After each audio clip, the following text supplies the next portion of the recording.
Hey guys, it's Marshall from Going Gear, and today we're going to take a look at a couple of flashlights from a new brand to us. It's Spark.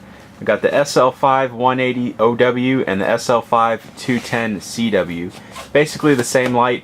OW has more of a neutral tint versus the cool white on the CW. So we'll open these up, show you what you get on the inside, show you the interface and all that stuff. So here's the OW. You get user manual, piece of foam. Here's the flashlight itself. We'll set that to the side for right now.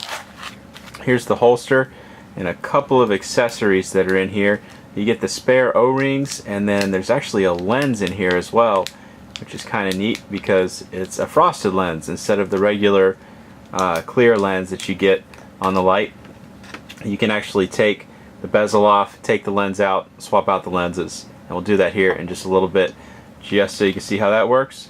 So for the holster, pretty standard holster, although it is on the nicer end of holsters of the lights that we stock. Pretty beefy. Light just slides in. You can slide it in either way, and then you have the Velcro closure and then the belt loop there on the back. Alrighty, so that is the OW, and you get the same exact stuff with the CW. So we're just going to open it up, pull out the light, and go from there.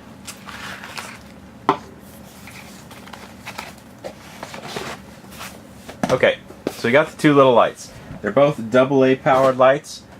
So we've got a couple of AA's that'll stick in both of them. Just going to take the tail cap off right here, slide the AA light in there, or the AA battery. You can see the inside of the light there, and slide this on. Alright, I've got batteries in both of them, so we're going to show you the interface real quick. A note on the batteries for these lights: it'll take either AA's, like the alkalines, nickel metal hydride, or it'll take 14500s. Unlike a lot of lights, these are actually made to take 14500s, so these can take them if you want to use those for additional output.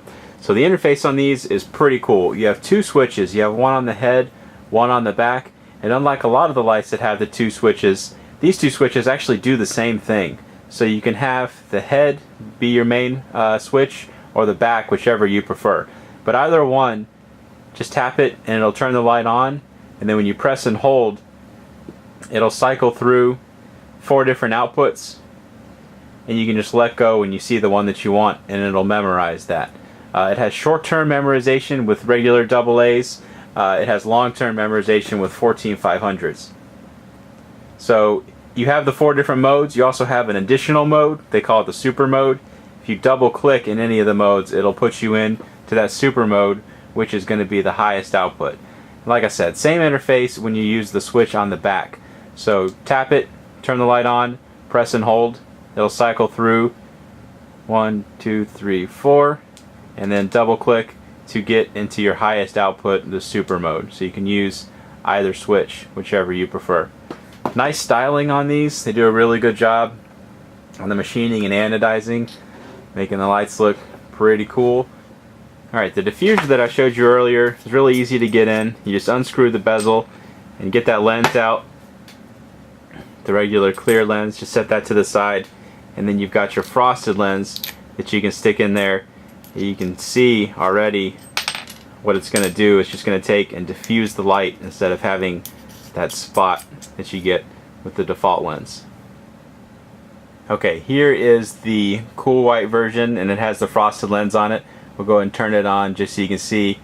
Drop into one of the lower outputs so you can get a better idea. It basically just takes and spreads that light out instead of having the hot spot that you get with the other one. So you can see much more spread out. This also gives you an idea of the color difference. So you have the outdoor white here on the white, more of that, or the right, more of that neutral kind of color, versus the cool white on the left.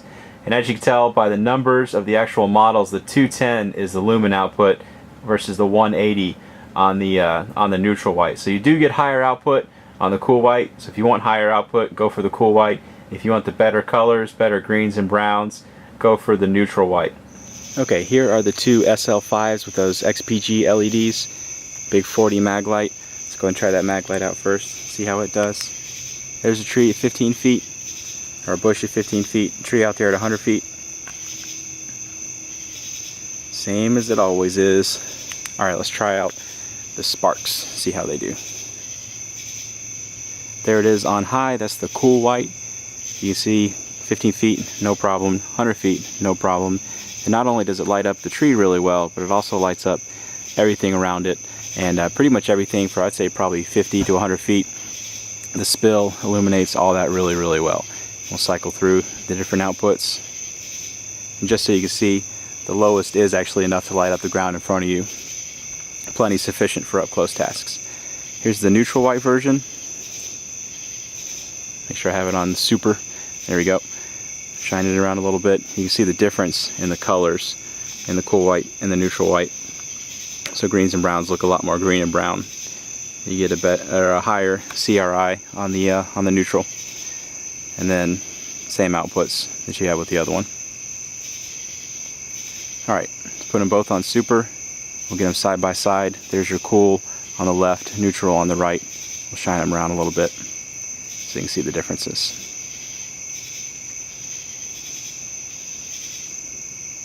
Okay, let's go ahead and throw a diffuser in the cool white one, and I'll show you what a diffuser does to these lights. Alright, there is the frosted lens in the cool white version. You can see that you get rid of all the throw, but what you get in exchange is it lights up everything in front of you.